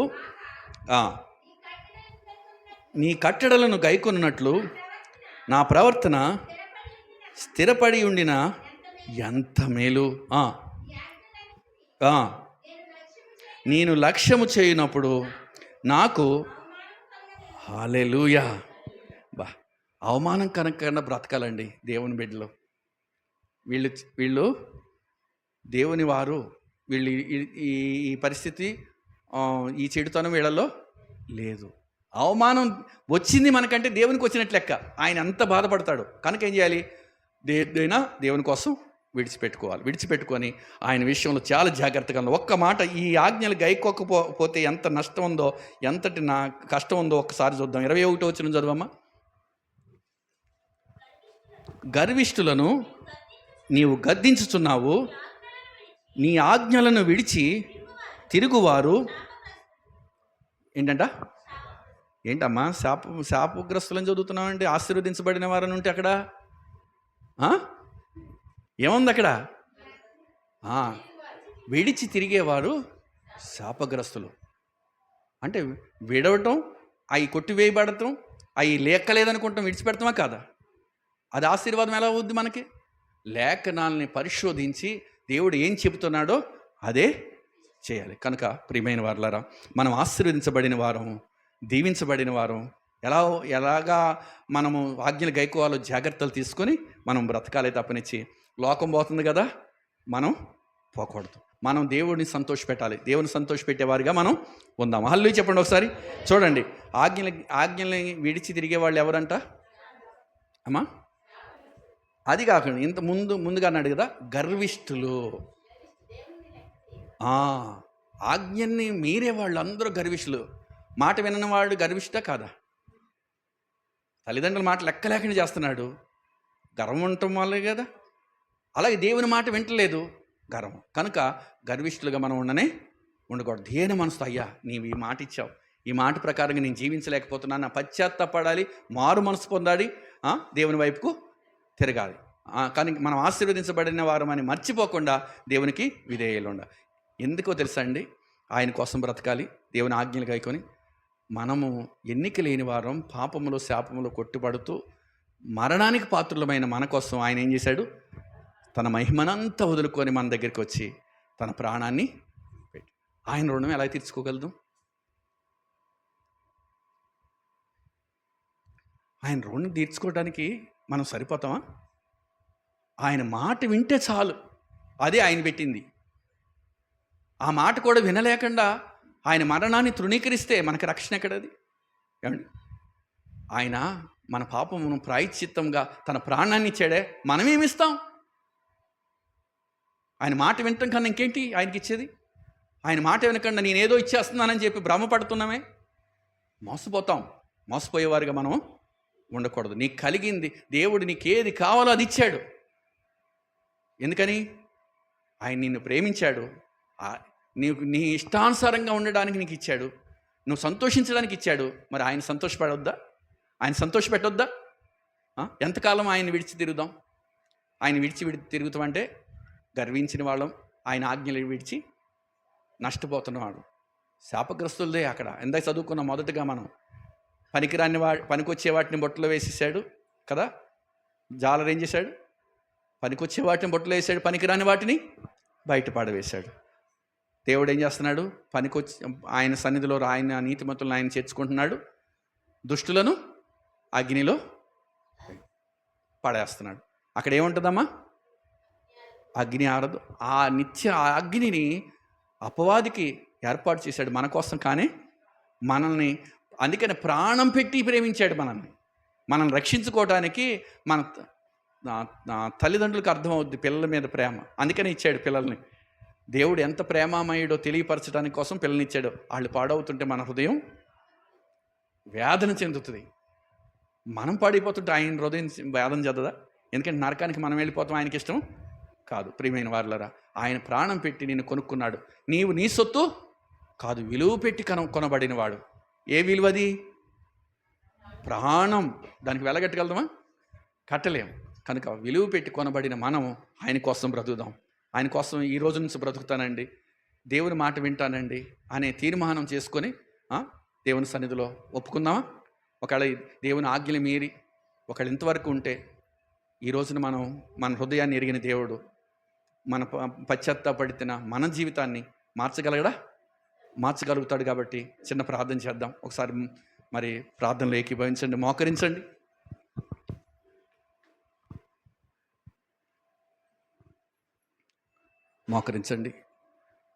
మరి ఆయన ఇంత ప్రేమను చూపించి మనకి కలుగు చేసిన రక్షణను నిర్లక్ష్యం చేయకుండా, ప్రభువా నీకు తప్పిపోయిన కుమారుడు ఎలాగైతే మారు మనస్సు వచ్చి తండ్రి చెద్దకు చేరాడో అలాంటి మారు మనసుతో మనం తండ్రిని కృపను వేడుకుందాం, కృపను వేడుదాం. అమ్మ, పిల్లల్ని ఆడకూడదు, చక్కగా ప్రార్థనలో ఏకీభవించు. కుర్చీలో కూర్చున్న వాళ్ళు నిలబడండి, చిన్న ప్రార్థన. కింద ఉన్న వాళ్ళు మోకరించండి, సతికిలు బట్టి కూర్చోకండి. కుర్చీలో ఉన్న వాళ్ళు నిలబడి ప్రార్థనలు ఏకీభవించండి. దేవుణ్ణి గణపరిచిన వాడు మొత్తం. ఒక అధికారి దగ్గరికి వెళ్ళి, ఎస్ఐ గారి దగ్గరికి వెళ్తే కాలర్ బొట్టనాలు పెట్టుకొని ఎంతో భయభక్తులతో మనం ఉంటాం. ఒక అధికారి దగ్గరికి వెళ్తేనే మనం ఇదైతే చూపించాలి. సర్వాధిపతి దేవుడు సన్నిధిది మనం ఎంత తగ్గించుకుంటే అంత కనుదృష్టి మన మీద ఆయన ఉంచుతాడు. అంతకు మించి ఏమీ కాదు. మనం ఎవరికి ఏమీ లోబడవసరం లేదు. సర్వాధిపతి అయిన దేవుడికి మాత్రమే లోబడితే మనం అంత ధన్యులం. కనుక ప్రార్థన చేసుకుందాం. చిన్న ప్రార్థన చేసి సేవకురాలకి ఇస్తాను. ప్రార్థన ముగింపు ప్రార్థన చేసేసుకుందాం. పరిశుద్ధుడా, ప్రేమ కలిగిన తండ్రి, ఇదిగో నాయన, నీ సేవకుని నీ బిడ్డ మధ్యకి నడిపించి నాయన నీ మాటలు వినిపించావు. ఇదిగో తండ్రి, సాగర్ని, జ్యోతిని దీవించి ఆశీర్వదించండి. ఇదిగో తండ్రి, నీ వాక్యానికి విధేయత చూపించి ఈ 3వ సంవత్సరము దశమ భాగం వేరు చేసి నిజంగా వారికి గృహం లేనప్పటికీ నాయన ఇదిగో నీ మందిరాన్ని గృహంగా చేసుకొని ఈ కూడికని ఏర్పాటు చేశారు. వారు సిద్ధపరిచిన భోజన పదార్థాలను బట్టి నిన్ను స్తుతిస్తున్నాం. నీ బిడ్డలను ఆశీర్వదించండి, వారి కష్టార్జితం దీవించండి తండ్రి. అయ్యా, వారికి ఏమైతే లోటు ఉందో నువ్వు ఎరిగిన వాడో నీ సన్నిధిలో వేడుకుంటున్నాం. నీకు అసాధ్యమైంది లేదని చెప్పావు అయ్యా అబ్రహాముతో. నాయన, యెహోవాకు అసాధ్యమైంది ఏదన్నా ఉందా అని చెప్పావు. ఇదిగో నీ కుమారుడికి మంచి సంతతి దయచేయండి. అలాగే నాయన, మంచి గృహము కూడా నీ కుమారుడికి దయచేయండి. మళ్ళీ నాయన 3వ సంవత్సరంలో తన ఇంటి యొద్ద తన గృహములో ఈ కూడికని ఏర్పాటు చేసుకునే నీ కృపను అనుగ్రహించండి. నీ దీవెన దయచేయమని ప్రార్థిస్తున్నాను. ఇక్కడ కూడి ఉన్న ప్రతి ఒక్కరిని పేరు పేరును ఆశీర్వదించండి. ప్రతి ఒక్కరిని అయ్యా నీ నిత్య రాజ్యానికి వారసులుగా చేయండి. ఎవ్వరూ గర్వించి శాపగ్రస్తులు కాకూడదు నాయన. నీ ఆజ్ఞలు విడిచి తిరిగేవారుగా ఉండకూడదు తండ్రి. అయ్యా, నీ సన్నిధి సమాధానం నీ బిడ్డలకు తోడుగా ఉంచు నాయన. నీ ఆజ్ఞల యందు అధిక సంతోషంతో ఉండే భాగ్యం నీ బిడ్డలకి ఇవ్వండి తండ్రి. నీ వాక్యమందు సంతోషం కలిగిన వారై ఉండాలని ప్రార్థిస్తున్నాను తండ్రి. సహోదరుని కూడా దీవించండి, సరోజుని కూడా దీవించండి. నాయన, నీ బిడ్డలు చేస్తున్న సేవా పరిచర్యలో నువ్వు ఎంతగానో తోడుగా ఉండి నీ బిడ్డల్ని పోషించి సంరక్షించి నీ సేవకులుగా వారు అయ్యా నాయన పోషించబడుతూ నీ నామ ఘనత కొరకు వాడబడుతున్న నీ బిడ్డలను బట్టి నేను స్తుతిస్తున్నాను తండ్రి. నీ బిడ్డలను కూడా దీవించండి. ఈ కోడికలో పాలు పొందిన ప్రతి ఒక్కరిని దీవించమని, ఈ అల్పుని ప్రార్థన అంగీకరించమని మా ప్రభువును మా రక్షకుడునైన యేషువా మెస్సీయ నామమును బట్టి అడిగి వేడుకొనుచున్నాము తండ్రి. ఆమేన్, ఆమేన్. దేవుడు మేము దీవించునుగా.